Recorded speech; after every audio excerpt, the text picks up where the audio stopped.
Good day, everybody. My name is Marion. I'm a business strategy consultant at Art Infographic, and I'd like to congratulate you for being here on the third presentation in our series called Breaking the Small Business Mindset.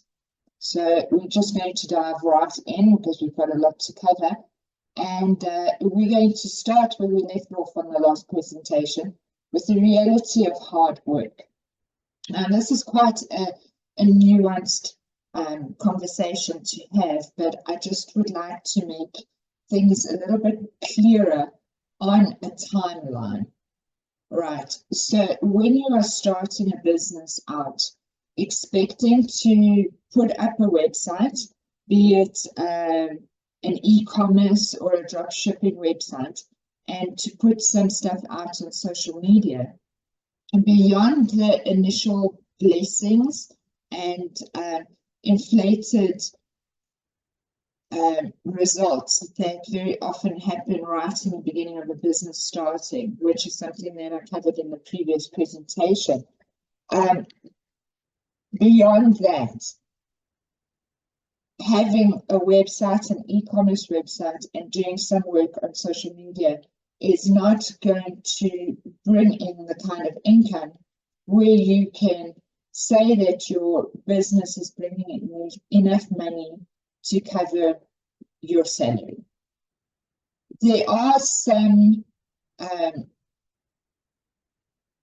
exceptions to the rule, and that would be if somebody had a capital investment, whether that capital comes from a bank or from an overdraft or a credit card, or having a spouse that can support them in the time period that it takes to put the things in place in order to generate enough income.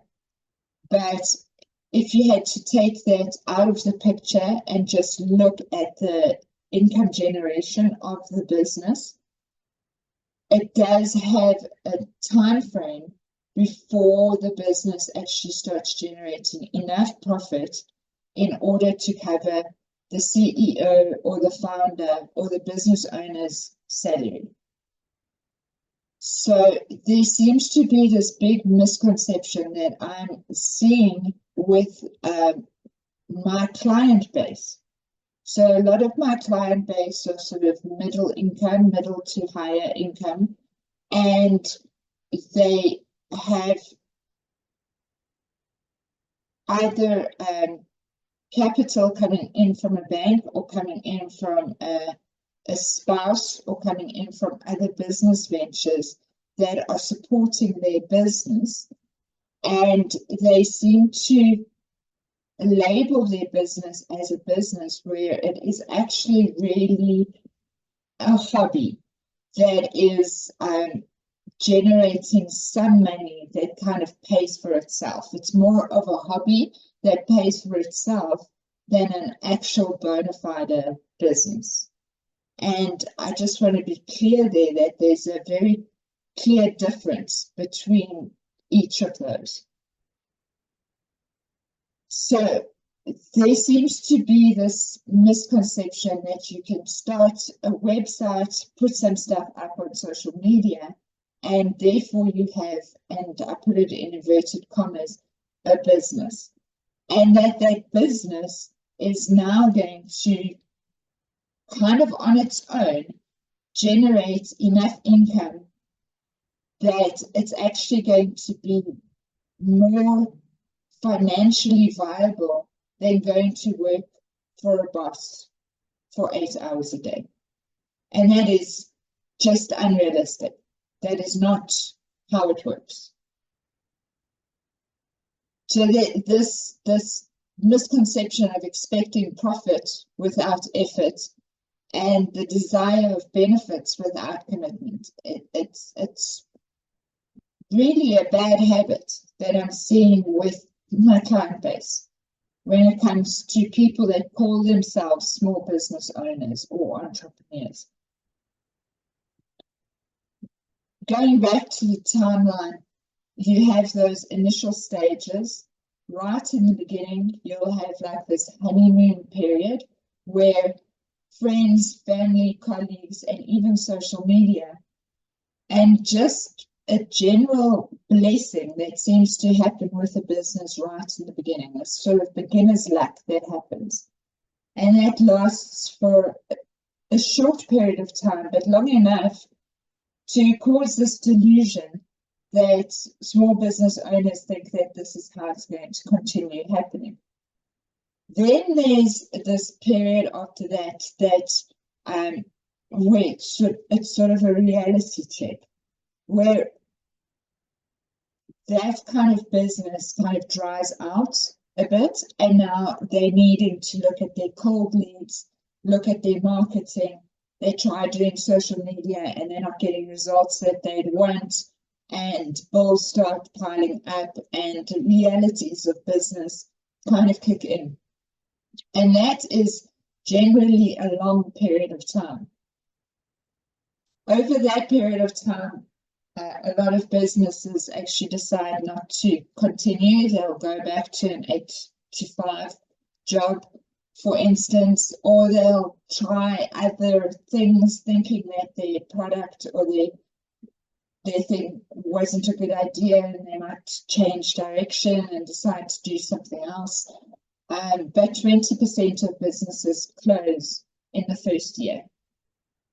And those could be some of the reasons for it. But let's say they decide they're actually going to stick through this and realize that it's part of the process, that there's this reality check that comes in.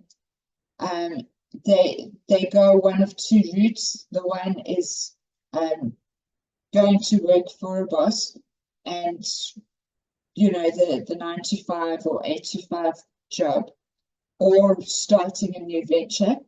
And the other direction is that they stick through it and realize that they're probably not going to generate enough income, that the business is going to probably run at a loss between 1.5 to 3 years. I can tell you that the 3-year trend is really based on businesses that where the business owner is putting in the same amount of work as what they would be doing as a salaried staff member, and in most cases doing much more work.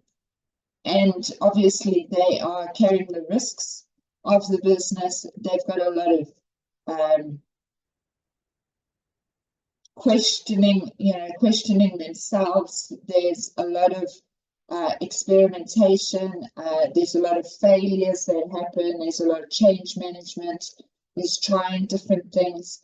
It's quite a crazy time. Those first 3 years, quite a crazy time for an entrepreneur. And the ideal situation is to compress that time and to try and get to that point of break even as quickly as possible. And the best way to do that is to put in more time. So basically doubling down and putting in 16 hours a day will shorten that time to about 1.5 years before you really get to a proper break-even point in your business.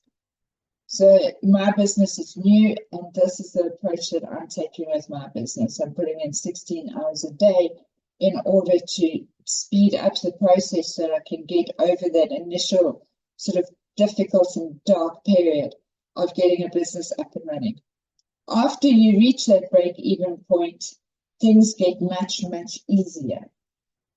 But this presumption that you start a business, put it online, and somehow magically it is going to take off and it's going to be this huge success story, and it's going to be able to cover all your bills and expenses of the business, including your salary, is very unrealistic.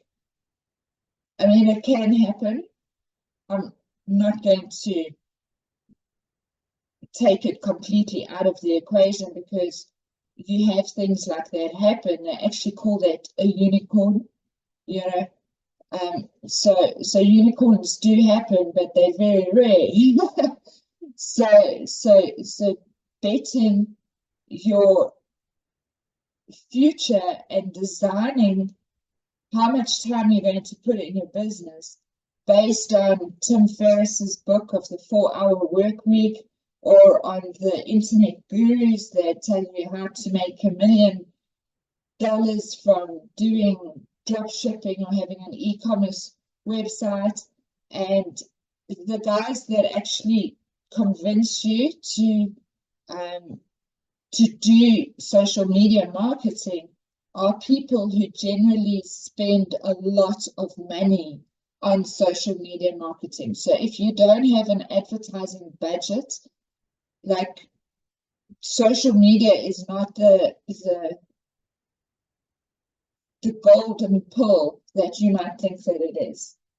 So if you go back to the very first presentation, I talk about conversion rates and the size of the target market, called the TAM, the total addressable market. Go and have a look at that, and you'll see a bit of a reality check on how successful your business might be with doing advertising if you don't have the budget to do that. So yes, we're going to talk a little bit about frameworks that we use in our business when it comes to hard work. And as you know, we are talking about the Japanese frameworks and strategies that were used in businesses just after the Second World War, and they've been proven to be highly successful models that strategy business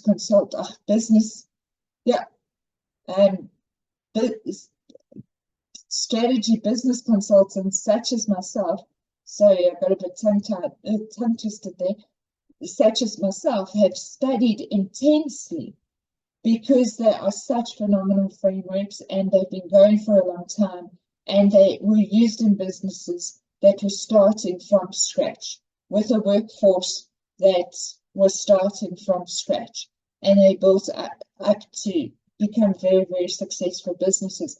Now, you might not want to go as big as Toyota or Mitsubishi or any of those kind of companies, which is understandable. I mean, my consulting business, I wanted to get big like that. But you as a small business owner might just want to have something that is small and manageable, where you've got a handful of staff members, whether they are insourced or outsourced, but that you are kind of in control of your business and you're not needing to have too many people on your team, that kind of thing. And these frameworks are as applicable to that. In fact, probably more so, because it's these frameworks that help those businesses get through those initial stages of getting them to a point where the business is actually a pleasure to run,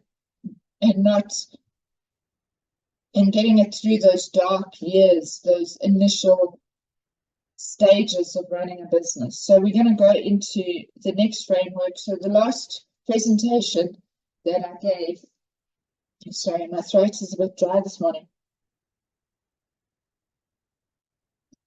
The last presentation I gave, we talked about Kaizen, which is the concept of continuous improvement and incremental improvement that gets done on a daily basis, and the actual going back to previous work and refining and improving it and then reapplying it. So this continuous cycle of producing, experimenting, trying new things, and then returning back to it, and then refining it and improving it, and then doing it again. So today's framework that we're going to talk about is called Gambaru. And Gambaru means to stand firm. It's the word that's really associated with Gambaru is perseverance. And I actually would like to say that I think tenacity is also a really good word. It's this deciding to do something from the beginning to the end, seeing it through. So it's not just about, doing the thing, it's about seeing it through. And whether it's good times or tough times, and this whole concept of Gambaru is really about seeing it through even when times are tough. So it's that slogging through tough times and making sure that what you start, you complete. And the whole Gambaru concept, I think, really was very well epitomized when there was the tsunami in Japan, and entire villages and towns and that had to build themselves up from scratch. And there was this campaign of Gambaru that was spread as a message to everybody that was affected by the tsunami, to kind of keep them motivated and have them working at building and rebuilding everything that had got damaged from the tsunami. So it can kind of give you an idea of the level of commitment to the task and the dedication and this toughening up. And that's another aspect that I see a lot with my customer base. I'm really sorry about that. That's another aspect that I see with my customer base, is that there's this kind of softening, and it's very much amongst the females of entrepreneurs, because they have other responsibilities, especially if they're in the age group of about 35 and older.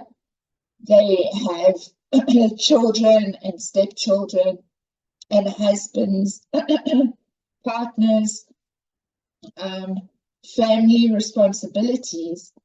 And there's this whole concept of like work-life balance. And when it comes to family and it comes to their children and dropping their kids off at school and making their kids lunch boxes, and it's not a work-life balance. There tends to be a life-work balance where those responsibilities, the family responsibilities, the looking after the husband, the children responsibilities, seem to take priority and preference over what's needed to be done in the business and in the work, which I can understand. As a mother myself, I had to have those responsibilities, very much so. I did homeschooling with my child, I traveled with my child, I spent a lot of time with my husband. I'm very close with my friends and my family. I've had a very, very, very rich social life, and a great friendship circle. And so I speak from experience. I've got experience. I understand that. It's not like I am one of these corporate women who's like an ice queen and doesn't have all these family responsibilities. But if you're going to run a business, you need to balance it out better. There's no reason for you to have like 80% of your time based on family and other people, and then only being able to carve out 20% of your time for your business. You can juggle them both, and you can do both of them very well. And that is just, you need to decide that. And very often it's because you haven't planned it. You don't have proper routines, you don't have proper scheduling, and you would rather actually spend your time with other people and with your children. It's much more fun, and you kind of sell it to yourself that is your responsibility and you need it there, and so on and so forth, and you aren't delegating your time correctly. So there's a lot of that also with mothers that are single, that have got an only child. So a lot of their time gets taken up in, wanting to enrich their child and to make sure that their child doesn't get bored, for instance. And there's this very much helicopter parenting that happens. And it takes up a lot of their time and energy because there's this feeling that of responsibility of needing to do that, which again I get because I am a mother of an only child. So I do understand that. Like on weekends, I'd have to organize play dates and activities and stuff because there's not another sibling keeping my child occupied and happy. Like, I get all of that, I really do. But you need to be careful of that because you are not delegating your time correctly. And one of the reasons for that is you haven't actually worked out the value of your time. And I think we really need to talk about that a bit further. I'll maybe talk about that in the next presentation, of how to value your time on an hourly rate and how to decide how to better delegate your time on an hourly rate. So as an example, we had a full-time nanny that would look after my child when I was working during the day, but I worked from home. So I was quite interactive with my child, but I paid a full-time nanny, and then we also had a domestic worker. So it wasn't like the domestic worker was the nanny. We had a separate nanny and a domestic worker. And the way that I was able to justify that on my expenses was I had worked out my hourly rate and how much money I can make on an hourly rate in my business and how much it would cost me to hire a nanny. And that made much more financial sense. So have you done those sort of calculations? Because once you start doing those calculations and you realize what your value is on an hourly basis, it's much easier to delegate your time out. And you can't, if you want to be a business owner, you need to put the time in to be a business owner. If you want to be a full-time mother, then that's fine. But then you can't try and convince everyone else that you want to run a successful business where the majority of your time is being a full-time mother. So that's just something that keeps on coming up and something that needs to be talked about. Right, but we'll go into that. I think it's just come up. I hadn't planned to talk about it, but I think I'll address it in a future presentation. Okay, so that's basically Gambaro. So it's that dedication, that's slogging it through, the timeline, realistic timeline of when a business is actually going to generate enough income to cover your salary. The first years where you're running a loss and understanding where your break-even point is, which most businesses don't know, like being able to calculate your break-even and putting in the time, and then also trying to compress that time so that you can reach break-even much quicker. And then on top of it, the work-life balance and actually having the balance, not just having work and life, but that they are balanced 50-50, All right, so the next thing that I've seen with small business owners is this building of a strong team, and this is a huge one. This is a huge one, and if you actually have to listen to anybody who's experienced in entrepreneurship and building businesses, this comes up right in the beginning, that this mindset of the solo entrepreneur, this person who's completely self-sufficient and who's able to run the business as a one-man show, is like the biggest myth that's out there. Like, you are not an exception to the rule.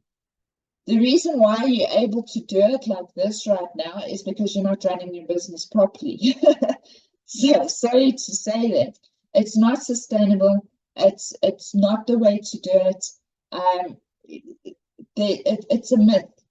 This whole thing of self-sufficiency, and this is coming from frameworks that I'm teaching you from Japan. So Japan's work ethic is that if you start at a company, you basically have a career for life. So the job that you go into straight after school is the job that you're going to stay in right until you're elderly. And that is, I think it's a good thing in one aspect, in that the elderly tend to be able to work till they're quite old, because they're already very much in a habit of the work that they do, because they've been doing it right from when they've left school. And the elderly are respected and they're looked after. The negative side of that is it's very difficult to leave a job and go into a new job in Japan. In fact, there's companies that you can actually pay, and you pay quite a lot, to help you leave a job, because you have to really make a lot of apologies and a lot of explanations. It's really looked down on in Japan to leave a job. So, and then coming to the point of self-sufficiency, the Japanese people really work hard in their position. And for instance, if you are running a restaurant, you'll find that the owner of the restaurant not only greets the guests, but also then goes into the kitchen, cooks the meals for the guests, and is the waitress and delivers the meals at the table. So I'm here now saying this whole myth of self-sufficiency and being a one-man show is a complete myth, and yet the frameworks I'm teaching are about these like really self-sufficient culture and business people. But even in that context, businesses don't run as a one-man show. They employ people. They have a number of people in each business. They really tight on resources. One person will do multiple jobs, but there's not this concept of a one-man show. The whole one-man show thing that for entrepreneurship seems to be very much a Western concept, and it's for these startup businesses, the ones that are really starting out. And I mean, if you don't have the resources to pay more staff, that's understandable. As I've said, in the first 3 years, that's completely understandable. But there's this perception of putting almost this whole, there's even a term, solopreneur, which means one person running the whole show, which is actually impossible in business if you're going to do it properly. I'm just going to say 2 words here, and that is finance and HR. And if the hairs on your back have stood up with me saying those 2 words, that alone should make you realize you need to employ people that are experienced in those two aspects of your business. Because if you aren't prepared to learn and manage that correctly yourself, you need to have other people that do it for you.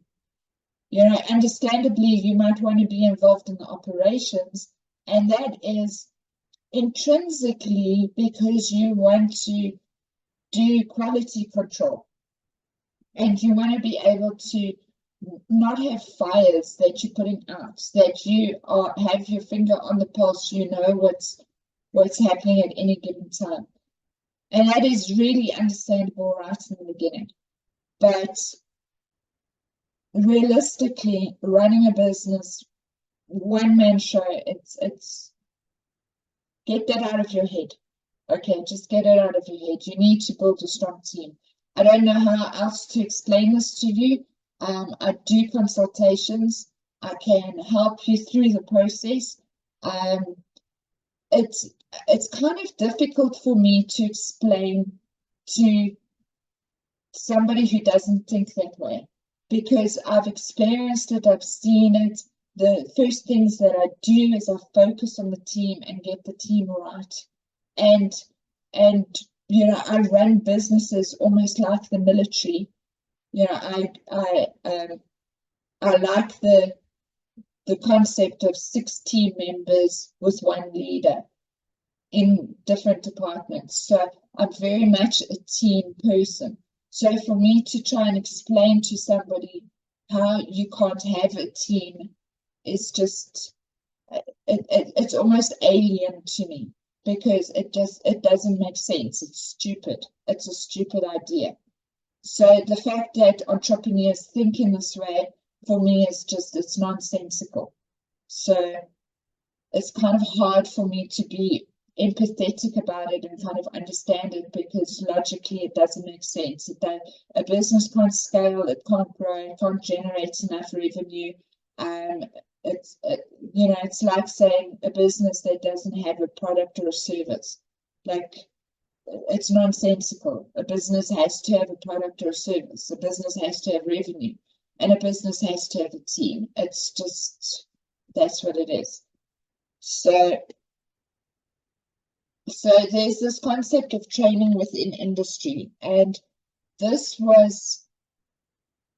happened during the World War. I think it was, I'm not sure if it was World War I or World War II, but basically they needed to change factories, existing factories, to going from creating whatever they were creating, whether it was furniture or whatever it was that they were creating, to change into factories that were now creating war machines, whether it was airplanes or weapons and things like that. So they had to recalibrate these existing factories.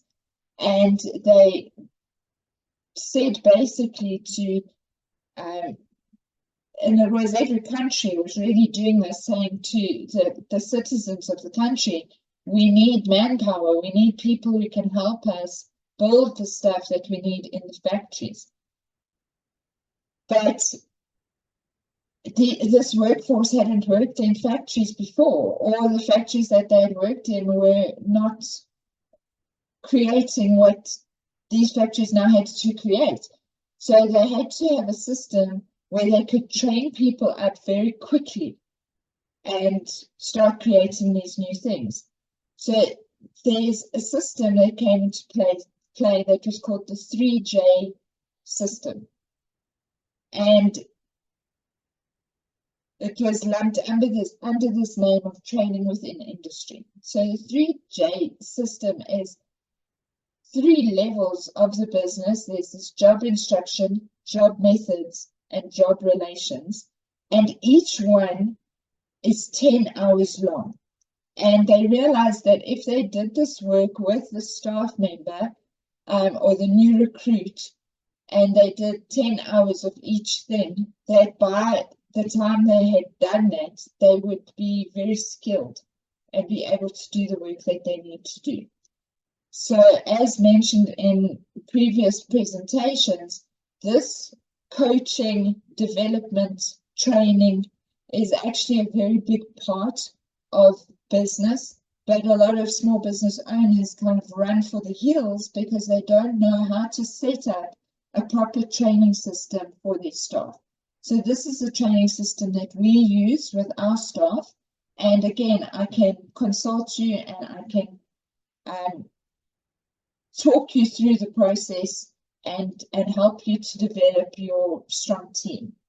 But this is, so there's a lot to read here. You can kind of read it in your own time. And if you need more information on this, I can train you on it. All right, still in the concept of having a strong team is we've got the concept of wa, and wa means harmony, and that comes down to collaboration and teamwork. And as mentioned before, in Art Infographic, we've got 3 types of leadership. We have authoritarian, democratic, and service leadership models. So autocratic leadership that we use with our franchisees and our staff members. So our freelancers and our part-time and permanent staff members get autocratic leadership from myself. Once staff members have reached a certain level, they can, and when they've been with the company with a certain amount of time, they can become managers. And then we also have business partnerships, we have joint ventureships, we have that kind of thing, and we have executives. So we have a leadership team of people, both in-sourced and outsourced. And with that, we have the democratic leadership level. And then we've got this servant leadership, which we use with our clients, where we're at service to them and we take their suggestions, opinions, and feedback. We've got feedback loops, and we adjust our products and services according to the feedback that we get from our clients. So when it comes to working with staff and building your team, we've got this authoritarian leadership. And that does not mean that we don't have collaboration and teamwork. There's a very big misconception, and I've covered this before, of where small business owners feel that when they have to hire on anybody, that they are, that now all of a sudden, those staff members have equal say, equal rights, and they're kind of equal partners in the company. And they start sharing profits equally amongst the staff members and things like that. Like, don't do that. There's no reason to do that. Like, just because you decide to have an authoritarian leadership style doesn't mean that there's not going to be collaboration and teamwork.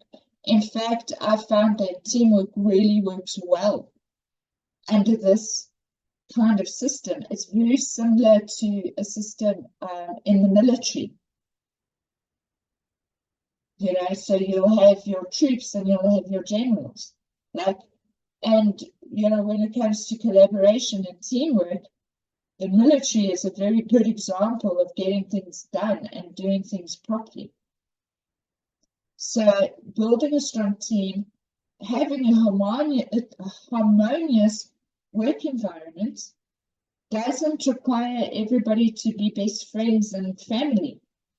You can still have rules, you can still have boundaries and be a strong leader in your company.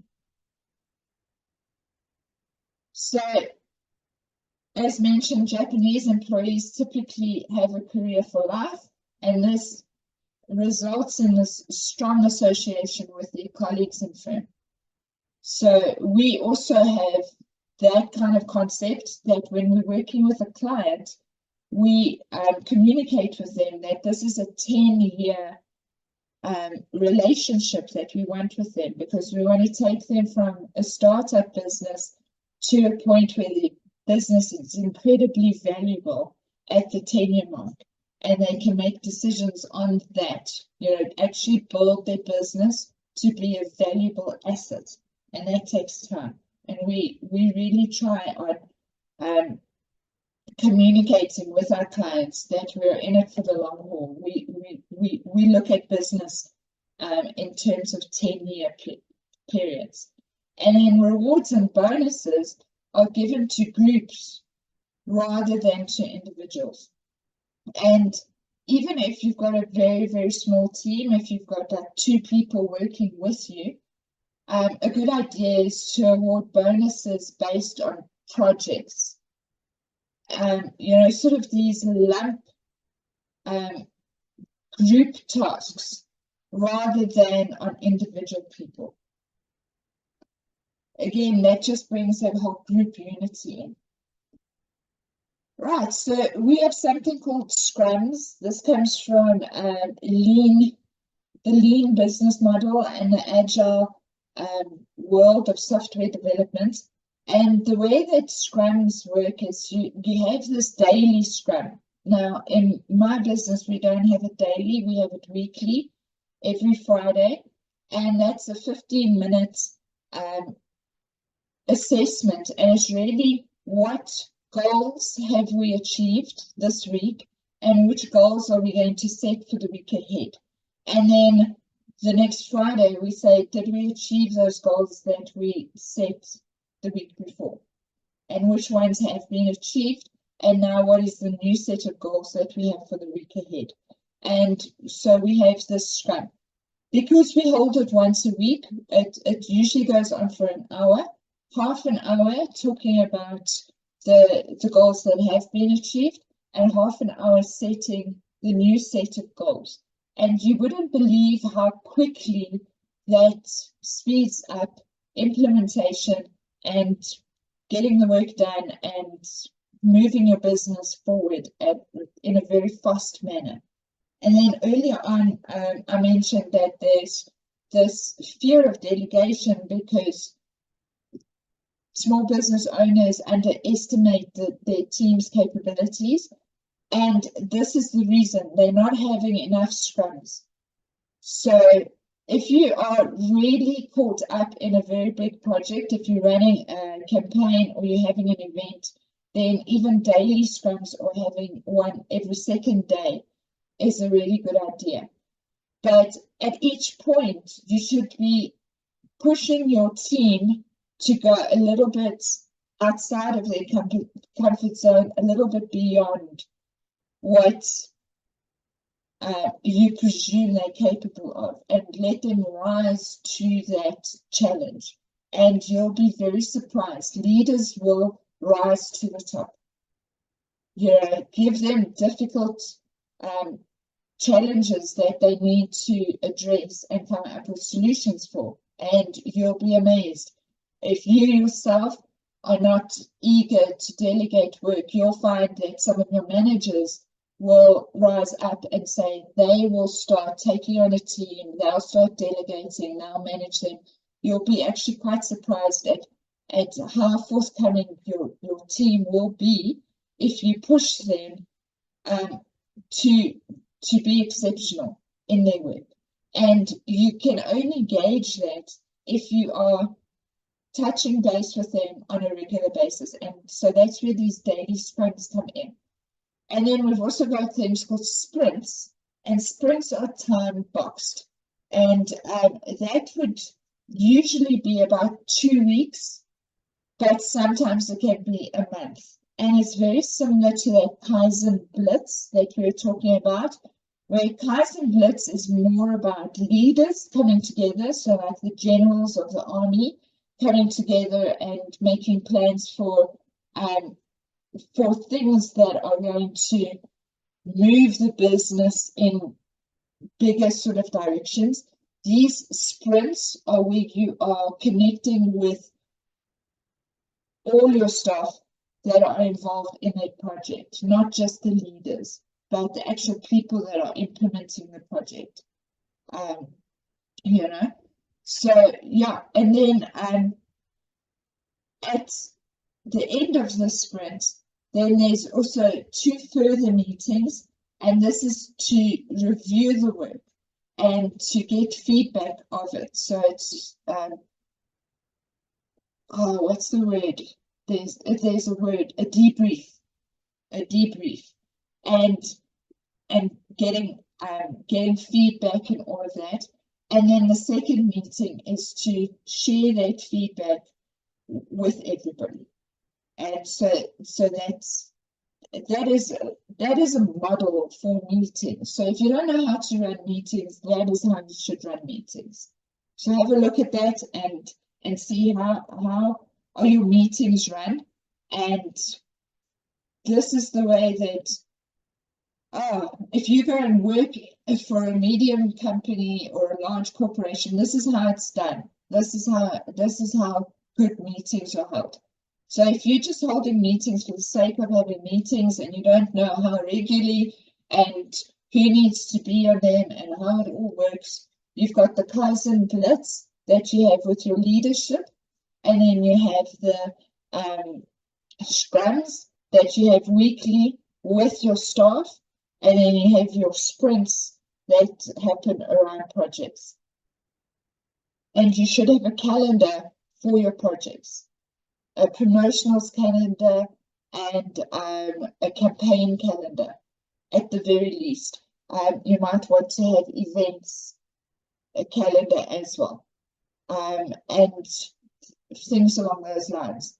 And then you basically delegate your staff's time around the sprints that you're going to be having around the projects. So that way your staff are also not continuously just coming in and doing the day-to-day and being involved in the operations. They actually get given projects that they need to work on, do the stuff that's needed within that, and they help move your business forward. They don't just keep it going. They actually accelerate it. Right, co-location. I'm very big on co-location. I really believe strongly in it. If I had my way, I would buy the property that I live on at the moment because there's a big house there. I would run everything from there. I would have some of my key staff members actually staying on the property. If I was in a position to rent property close by, I would have staff kind of living with each other on the same properties as each other. It's just that daily face-to-face interaction. The fact that you don't have to commute very far, you kind of become a family, and that working together, it's very good for business. Your business will do very well for that. And there's obviously pros and cons to it, but the pros far outweigh the cons.